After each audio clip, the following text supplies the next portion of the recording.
Chapter 4. What John Rance Had to Tell.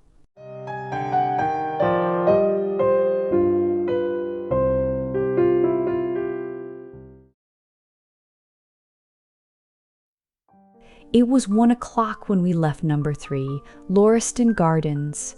Sherlock Holmes led me to the nearest telegraph office, whence he dispatched a long telegram. He then hailed a cab and ordered the driver to take us to the address given us by Lestrade. "There is nothing like first-hand evidence," he remarked. "As a matter of fact, my mind is entirely made up upon the case, but still, we may as well learn all that is to be learned." "You amaze me, Holmes," said I. "Surely you are not as sure as you pretend to be of all those particulars which you gave." "There's no room for a mistake," he answered. The very first thing which I observed on arriving there was that a cab had made 2 ruts with its wheels close to the curb. Now, up to last night, we have had no rain for a week, so that those wheels which left such a deep impression must have been there during the night. There were the marks of the horses' hoofs, too, the outline of one of which was far more clearly cut than that of the other 3, showing that that was a new shoe. Since the cab was there after the rain began, and was not there at any time during the morning, I have Gregson's word for that. It follows that it must have been there during the night, and, therefore, that it brought those 2 individuals to the house. "That seems simple enough," said I. "But how about the other man's height? Why, the height of a man, in 9 cases out of 10, can be told from the length of his stride." "It is a simple calculation enough, though there is no use my boring you with figures. I had this fellow stride both on the clay outside and on the dust within. Then I had a way of checking my calculation. When a man writes on a wall, his instinct leads him to write about the level of his own eyes, now that writing was just over 6 feet from the ground. It was child's play. "And his age?" I asked. "Well, if a man can stride 4.5 feet without the smallest effort, he can't be quite in the sere and yellow. That was the breadth of a puddle on the garden walk, which he had evidently walked across. Patent leather boots had gone round, and square toes had hopped over. There is no mystery about it at all.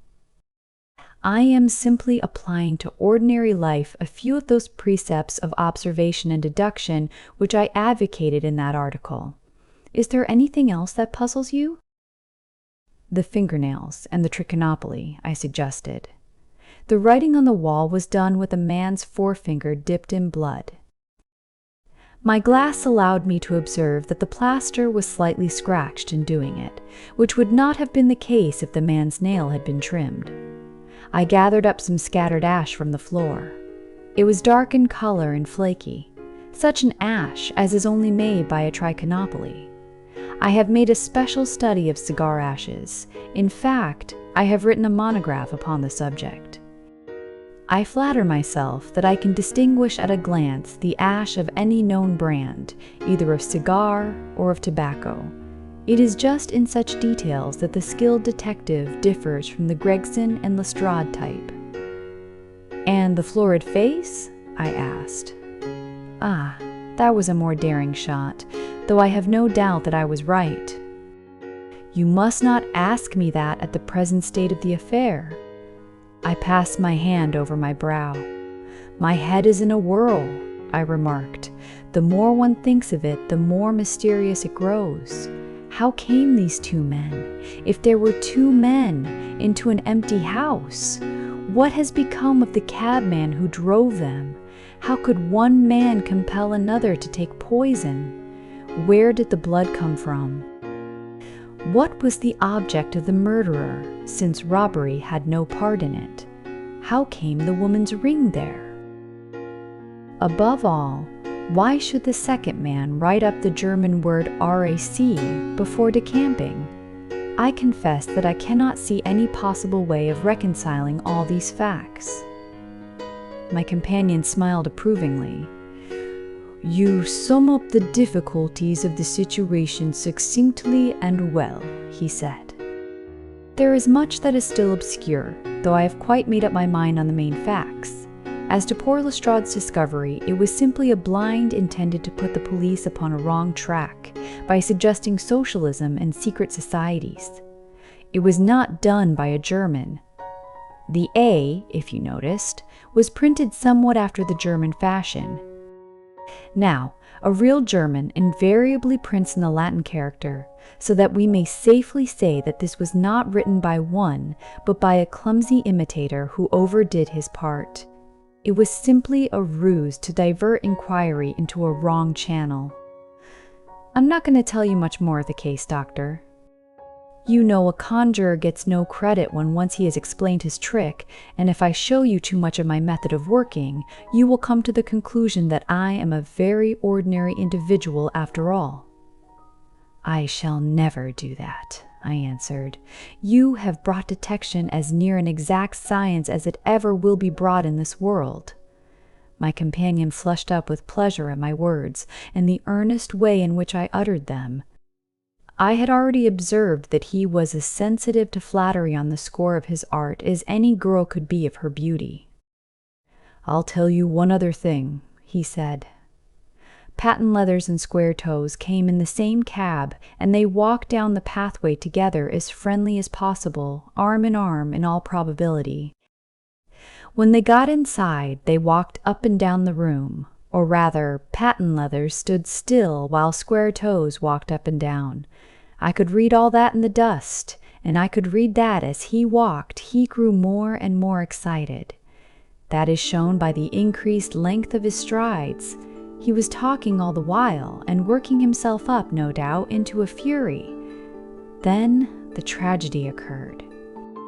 I've told you all I know myself now, for the rest is mere surmise and conjecture. We have a good working basis, however, on which to start.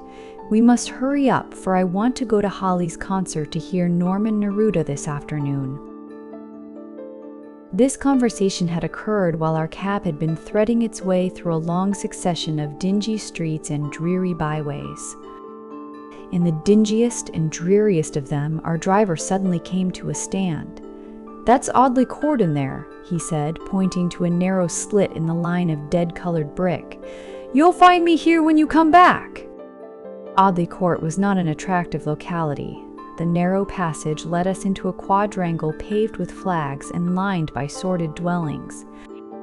We picked our way among groups of dirty children and through lines of discolored linen until we came to number 46, the door of which was decorated with a small slip of brass on which the name Rance was engraved. On enquiry, we found that the constable was in bed, and we were shown into a little front parlor to await his coming. He appeared presently, looking a little irritable at being disturbed in his slumbers. "I made my report at the office," he said. Holmes took a half-sovereign from his pocket and played with it pensively. "We thought that we should like to hear it all from your own lips," he said. "I shall be most happy to tell you anything I can," the constable answered with his eyes upon the little golden disc. "Just let us hear it all in your own way as it occurred." Rance sat down on the horsehair sofa and knitted his brows as though determined not to omit anything in his narrative. "I'll tell it ye from the beginning," he said. "My time is from 10 at night to 6 in the morning. At 11 there was a fight at the White Hart, but bar that all was quiet enough on the beat. At 1 o'clock it began to rain, and I met Harry Murcherham, who has the Holland Grove beat, and we stood together at the corner of Henrietta Street a-talkin'. Presently, maybe about 2 or a little after, I thought I would take a look round and see that all was right down the Brixton Road. It was precious dirty and lonely. Not a soul did I meet all the way down, though a cab or two went past me. I was a-strolling down, thinking between ourselves how uncommon handy a 4 of gin hot would be, when suddenly the glint of a light caught my eye in the window of that same house. Now, I knew that them 2 houses in Lauriston Gardens was empty, on account of him that owns them who won't have the drains seen to, though the very last tenant what lived in one of them died of typhoid fever. I was knocked all in a heap, therefore, at seeing a light in the window, and I suspected as something was wrong. When I got to the door, you stopped and then walked back to the garden gate, my companion interrupted. What did you do that for? Rance gave a violent jump and stared at Sherlock Holmes with the utmost amazement upon his features. Why? That's true, sir, he said, though how you come to know it, heaven only knows.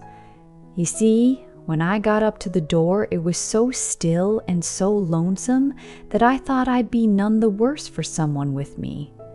I ain't afeard of anything on this side of the grave, but I thought that maybe it was him that died of the typhoid inspecting the drains. What killed him? The thought gave me a kind of turn, and I walked back to the gate to see if I could see Murcher's lantern, but there wasn't no sign of him nor of anyone else. There was no one in the street? Not a living soul, sir, nor as much as a dog. Then I pulled myself together and went back and pushed the door open. All was quiet inside, so I went into the room where the light was a-burnin'. There was a candle flickering on the mantelpiece, a red wax one, and by its light I saw.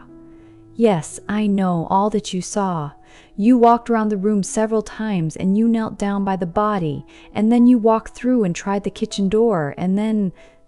John Rance sprang to his feet with a frightened face and suspicion in his eyes. Where was you hid to see all that? He cried. It seems to me that you knows a deal more than you should. Holmes laughed and threw his card across the table to the constable. Don't get arresting me for the murder, he said. I am one of the hounds and not the wolf. Mr. Gregson or Mr. Lestrade will answer for that.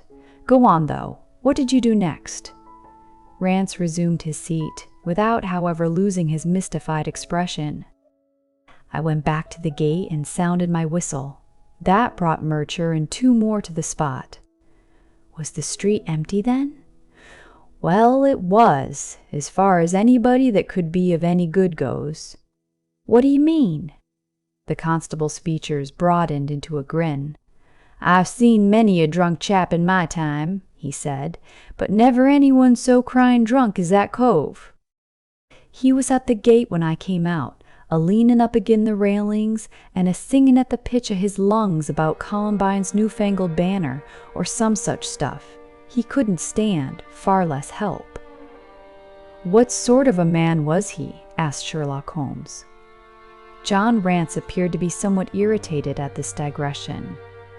He was an uncommon drunk sort of man, he said. He'd have found hisself in the station if we hadn't been so took up. His face, his dress, didn't you notice them? Holmes broke in impatiently. I should think I did notice them, seeing that I had to prop him up, me and Murcher between us. He was a long chap with a red face, the lower part muffled round. That will do, cried Holmes. What became of him? We'd enough to do without looking after him, the policeman said in an aggrieved voice. I'll wager he found his way home all right. How was he dressed? A brown overcoat. Had he a whip in his hand? A whip? No. He must have left it behind, muttered my companion. You didn't happen to see or hear a cab after that? No. There's a half-sovereign for you, my companion said, standing up and taking his hat. I am afraid, Rance, that you will never rise in the force. That head of yours should be for use as well as ornament. You might have gained your sergeant's stripes last night. The man whom you held in your hands is the man who holds the clue of this mystery and whom we are seeking. There is no use of arguing about it now. I tell you that it is so. Come along, Doctor. We started off for the cab together, leaving our informant incredulous, but obviously uncomfortable. The blundering fool, Holmes said bitterly as we drove back to our lodgings. Just to think of his having such an incomparable bit of good luck, and not taking advantage of it. I am rather in the dark still. It is true that the description of this man tallies with your idea of the second party in this mystery, but why should he come back to the house after leaving it? That is not the way of criminals. The ring, man, the ring, that was what he came back for. If we have no other way of catching him, we can always bait our line with the ring. I shall have him, Doctor. I'll lay you 2-to-1 that I have him. I must thank you for it all. I might not have gone but for you, and so have missed the finest study I ever came across. A study in Scarlet, eh? Why shouldn't we use a little art jargon? There's the scarlet thread of murder running through the colorless skein of life, and our duty is to unravel it and isolate it and expose every inch of it. And now for lunch, and then for Norman Neruda. Her attack and her bowing are splendid. What's that little thing of Chopin she plays so magnificently? Tra-la-la-lira, lira-lira, lay. Leaning back in the cab, this amateur bloodhound caroled away like a lark while I meditated upon the many-sidedness of the human mind.